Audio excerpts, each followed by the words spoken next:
Hi everybody, good morning, happy Saturday. Today I'm going to show you how I'm going to start putting my art journal, slow stitched miniature art journal together. But let me show you, I've been busy as a one-armed paper hanger. I'm telling you, I don't know how many of these I've showed you, but I think I showed you this one and this one. Yesterday I did this one. This one I just did. I love this one. I think this turned out good. All just wool scraps. And look at this. That's another. And I think I did show you this one. This is another one. Well, this might be your first time looking at my videos. Then I hadn't showed you. But see, I'm getting quite a few of my little small art. Look at this one. I just did that one. I kind of showed you yesterday how I was going to do it. So I just kind of did that one. I like that one. And I like this.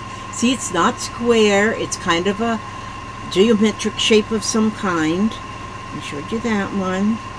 Then I finished this one. I was showing you how I was going to do that one. And I like how it turned out. And it could, all of these, when I put them on the page, they can go in any direction. Because there's no like front and back. Oh, I did this one.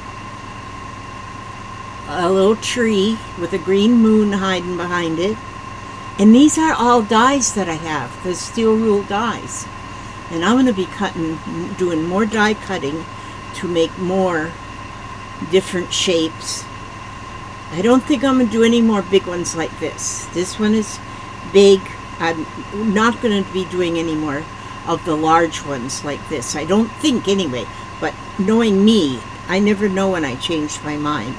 But like this was the first one I did with all wool. And I loved it. That just kind of has turned into this big pile. And so then I've got a couple here that I'm working on that I haven't quite finished. I'm going to work on them today.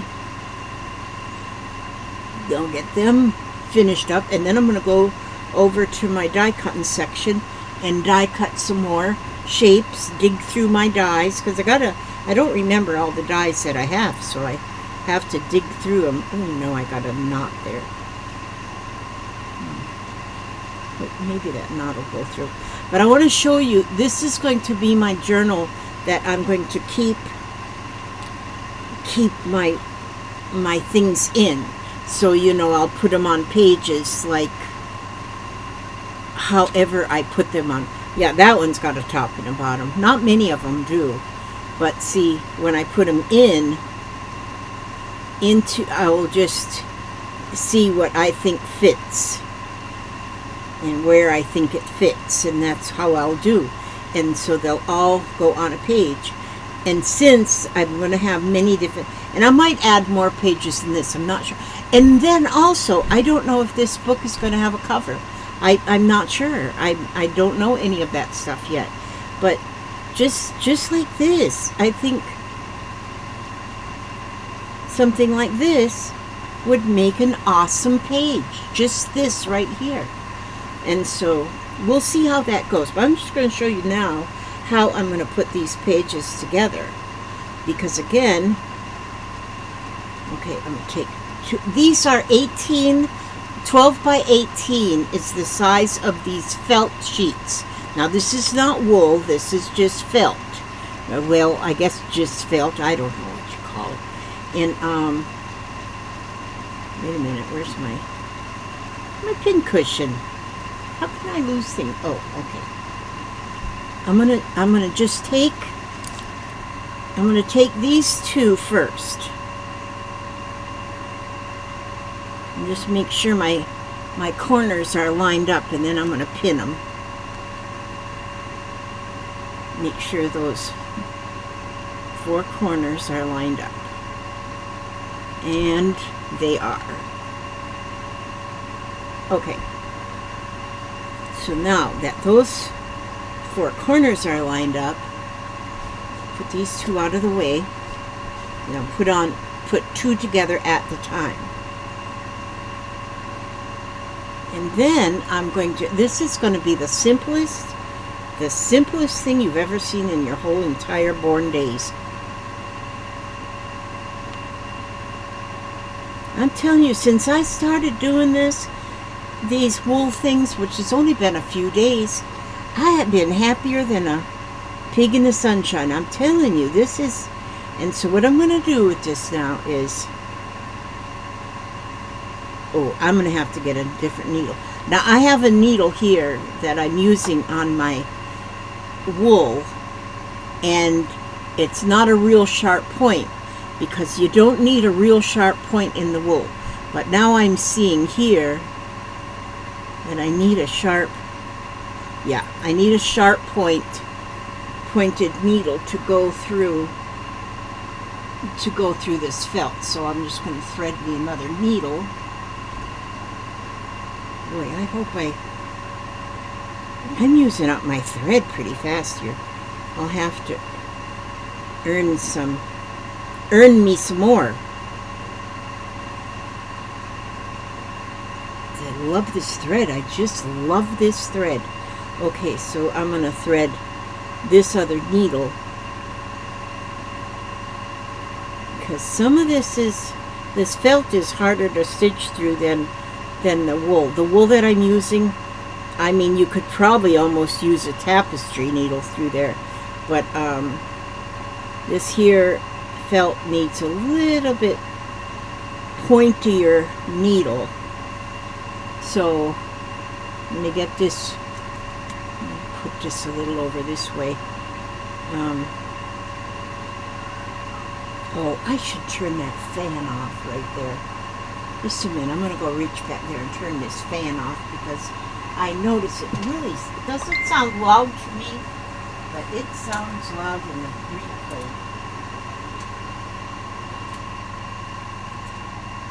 Okay, now the air conditioner is going to stay on, so that's going to be leaving a little bit of a hum, but I got to leave that on. Okay, so this is all I'm going to do with this. On the folds,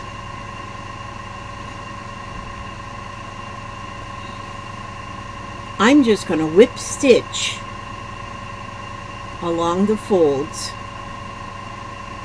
I'm going to push that through. I also keep a pair of pliers here sometimes to help pull needles through, because I can't, but now I don't see my pliers, but that's okay, I can push it. See, so I'm just whip stitching these two pieces together, and I'm just go all the length of these two pieces.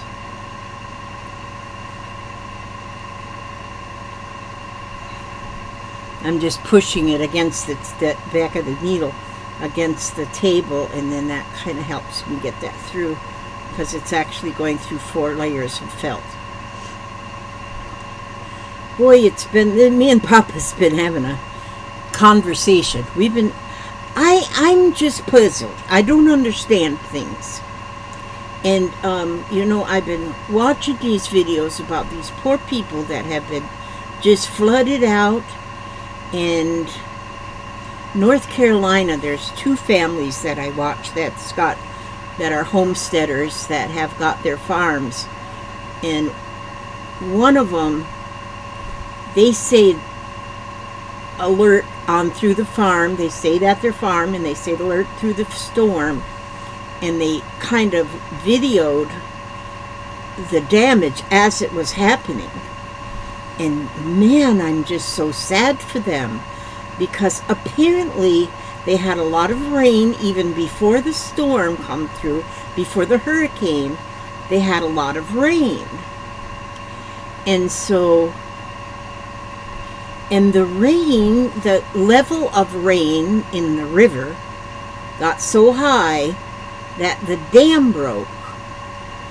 And so that dam flooded, completely flooded towns. And apparently in Asheville, North Carolina, there too, a lot of their damage is because of a broken dam, or the breach the dam, whatever. I guess that means it broke.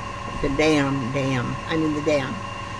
And so then that brought up a question in my mind. Why do they build a dam? Why is there a dam built? If there's a river that came along with the earth, a river, and the river goes from point A to point B or whatever, why is there dams built? Why do they build a dam? And I don't understand that. I cannot understand why they want to fool around with Mother Nature and build a dam. I just don't get it, because if the river goes from point A to point B, why do you want to stop it? And then Papa said, well, they reroute the river. They want to reroute it to some place that needs a river? I don't get it. I just do not get it. And then he said sometimes they build a dam to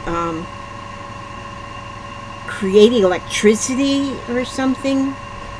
I still wonder why people think that you can fool around with Mother Nature and just let the river go. Now here, near us, I live in Florida,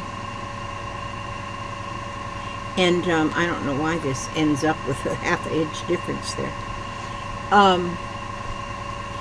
And we live pretty close near the Gulf, and the Gulf of Mexico. And then there's a town near us that's called Hernando Beach, which is right along the that's right on the coastline in Hernando County. And they have built canals, which they just dig canals. So Hernando Beach has a lot of canals. And so then that lets some of the water from the Gulf go into the canals, but there's no dams or anything. It's just a canal. Well, I can understand that if they did that mainly to make oceanfront property or whatever. And I don't see how that can hurt anybody. So I understand that. But I can't understand the dams. I know they got that big old Hoover Dam. See, now this gives me another something that I have to do some research on so I can learn more about these dams. Because now I want to know, why do they build a dam that obviously that Mother Nature can actually breach that dam or something. I understand a little bit about like Louisiana had, what was it, they had broken, I don't know, again, it's, they're fighting Mother Nature, whatever they build in the water to try and stop the water. But man, you can't stop that water. They can't stop that water. Okay, now I put the third page. I got those two first. So now I'm going to add another, what do they call them? Folio, maybe? I'm going to add. But what I'm going to do now is I'm just going to sew the yellow to the red. I sewed the orange to the yellow. Now I'm going to sew the yellow to the red. I got that pinned to try, and so now my thread and needle is only going through, still going through actually 4 layers because it's folded. And as I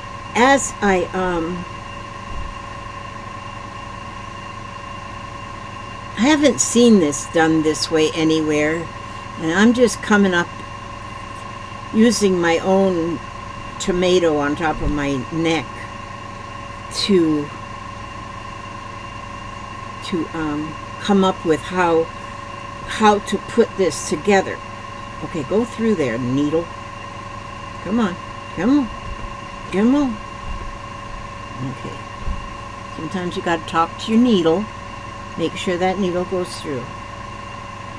But yes, I the dam broke, and they were worried about another dam breaking. I don't know if the second dam broke. But, my heart breaks for those people. The people. And I want to know why they built that dam first place. But anyway, that's my worry of the day. I have to find things to worry about. Yeah, I'm one of those that just, and now that I'm like old, I got a lot of questions as to why are things done this way. And this, building a dam in a river, that just makes me wonder, why are we fooling around with Mother Nature? Just why? See, now on this one here, I don't do tutorials. If you're new, I'm not trying to teach you a flipping thing, because I don't do that well. And so I just do stuff and show what I'm doing. And you can take it or leave it. That's it, you know. And I'm just doing this for my own humor. Just my own humor. And so I humor myself, I guess. I stay busy, busy, busy. I want to be busy like a one-armed paper hanger. And I can't sit down and twiddle my thumbs. I'm just not a thumb twiddler.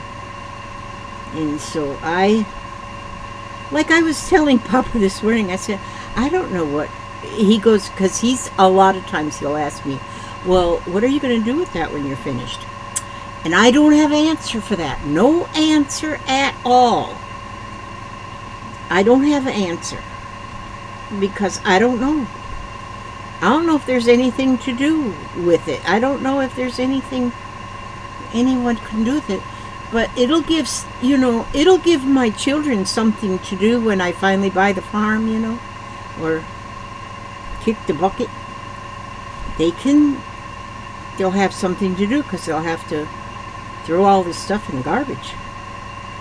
It'll be good exercise for them, and I'll be like their exercise coach. But anyhow, yeah, it's, like any artist. Not saying that I am sort of an artist. But any artist is making beautiful things, probably not because they want to sell them, not for any reason other than just enjoying themselves, or letting their self have something to do, it's just what they want to do. And so I watched one video where there was an Amish girl. She wanted to paint. She just wanted to paint. She wanted to paint pictures, and that was just, but at this particular Amish community, art was not allowed. I'm not sure exactly why. There was a reason, but I don't remember what the reason.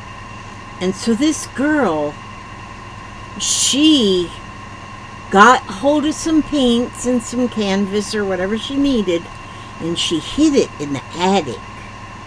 And then she'd sneak up into the attic just to paint.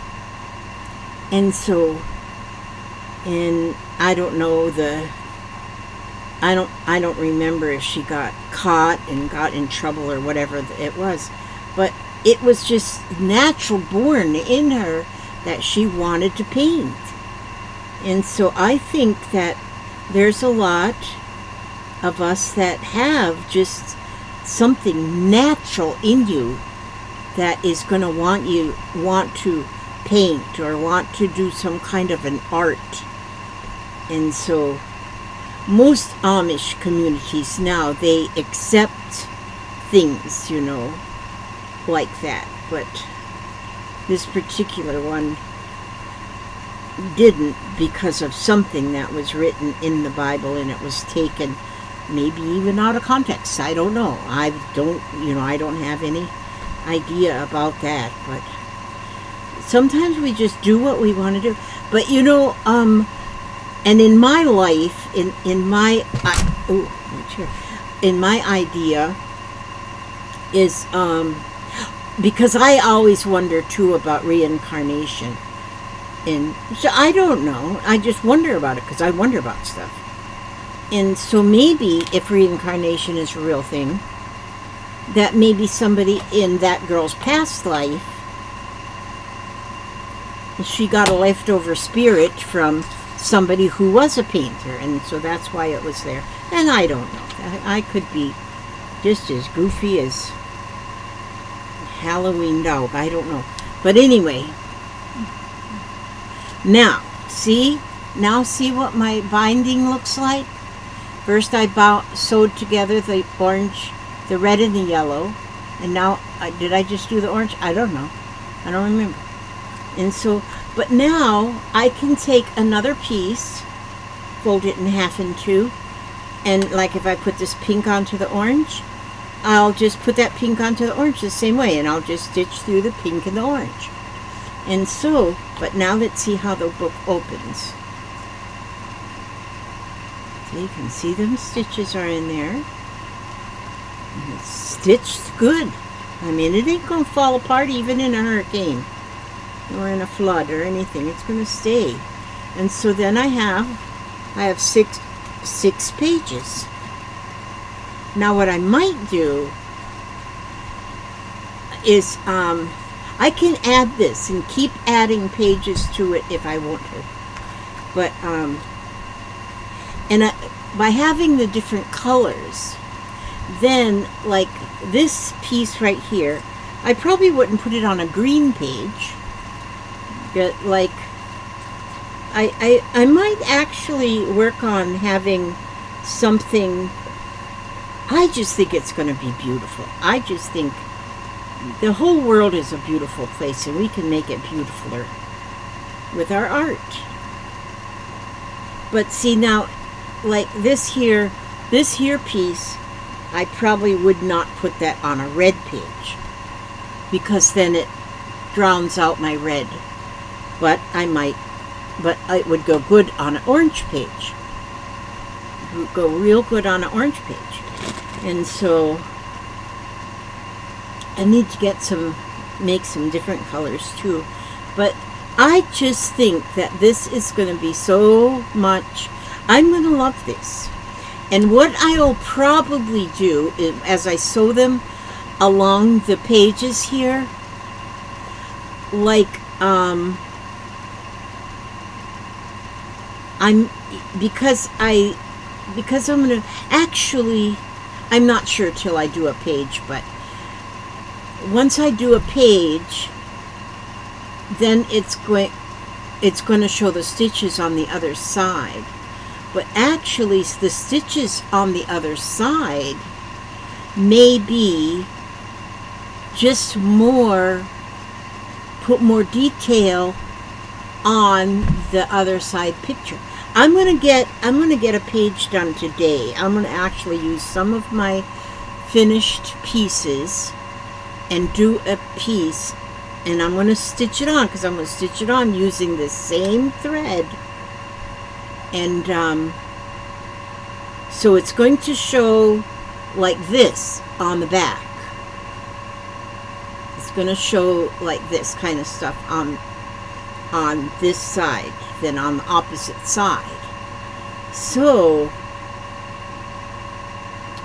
but I think having that on the opposite side would be pretty cool. Well, I'm just going to have to wait and see. We're just going to have to wait and see the next part of this. I'm just looking forward to getting it together. And there could be, I may, like here, I have just small piece, like sections like this.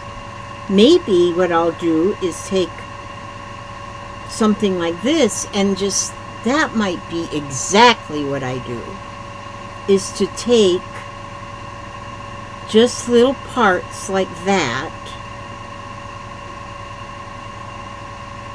and stitch them right to the page. Maybe put a button in the middle or something. You know, I think I might do that. Or maybe I'll even just put a piece. You know, I think I'm coming up with ideas as I move along. This might be what I'll do, is have extra pieces that I have and then tuck them behind. Oh, I think I'm figuring this out as I move along. Tuck them behind. And then like this one here is smaller than this one.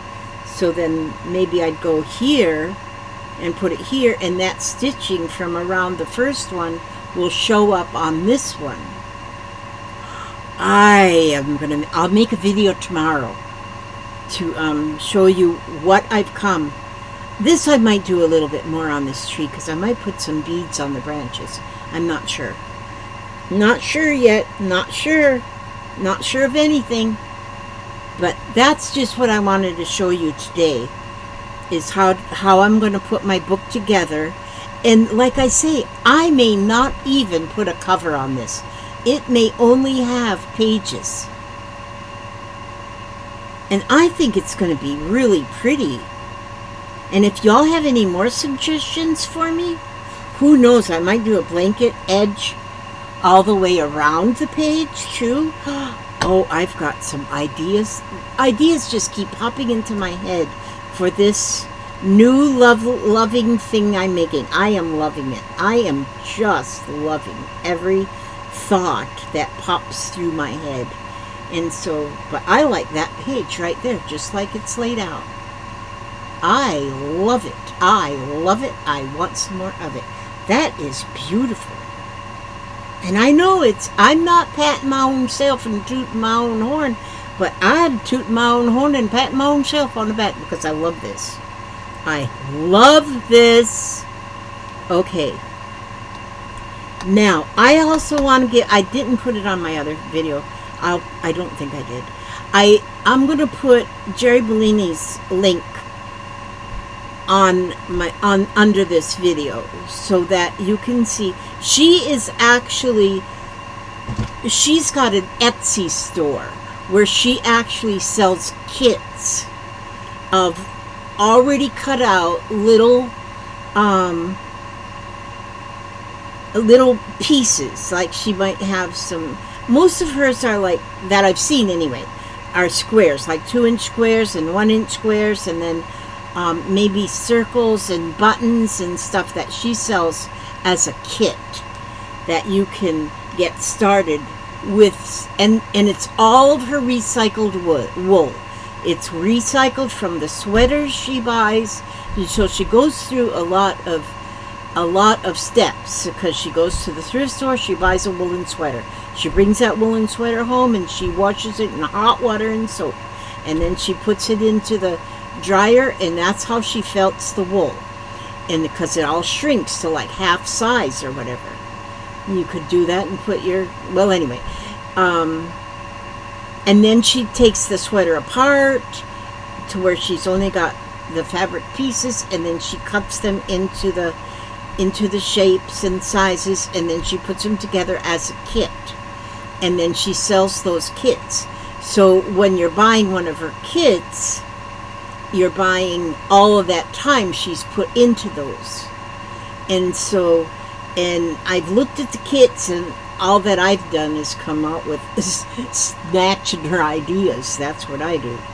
But if you don't have wool, see, because I have wool, so I can do it. I've got vintage buttons, so I can do mostly what her kits are.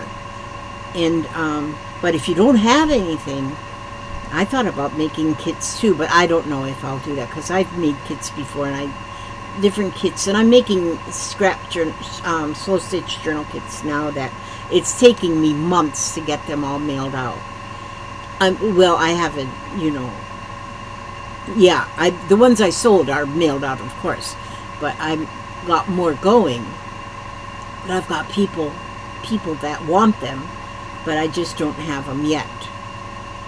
And so, but anyhow, yeah, I'm not real good at that, because when I should be working on making kits or something, instead I'm doing this. And so, but I love this. And so I'm going to leave you with that, and I'm going to get us something to read here from my dear Helen Steiner Rice. What wrote this? So I got to get, The Hope of the World. Let me see. Are my glasses in here? Oh, here's a pair right here. Oh, these aren't the most comfortable ones, but they still work. These ones, because both of the nose chunks have come off. I don't know how or when or where. Okay, The Hope of the World. An empty tomb, a stone rolled away. Speak of the Savior who rose Easter Day. But that was centuries and centuries ago, and we ask today, was it really so? Did he walk on earth and live and die and return to his Father to dwell on high?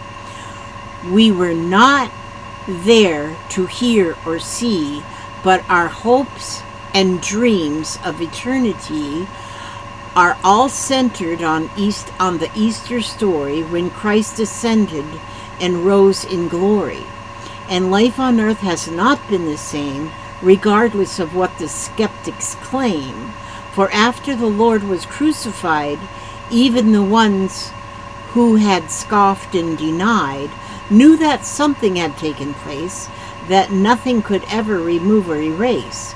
For hope was born in the soul of man, and faith to believe in God's master plan, stirred up in hearts to dispel doubt and fear, and that faith has grown with each passing year. For the hope of man is the Easter story, for life is robbed of all meaning and glory, unless man knows that he has a goal and a resting place for his searching soul. And that is the hope of the world. That is it. And so, and this one is based more like on Easter. This one here is New Year's Day. But, time goes so quickly that, and here we're coming up on Thanksgiving will be soon, and then Christmas, but I believe we should celebrate Christmas all year round. We should celebrate Easter all year round. Thanksgiving should be every day, and then have that Halloween. I'm just loving Halloween lately, now that I see how much my children just love it. My grandkids love the Great Pumpkin. Okay, so anyhow, I'm going to leave it at that. I ask God to watch over you every step you take, every move you make, and keep you healthy and happy and humble and happy. Just be happy and healthy and simple and safe. Be safe. Okay, and with that I say, God bless you, and no matter how bad life gets, stay one more day. God bless. And my mouse is right here, and my mouse will say, hello, goodbye, see you next time.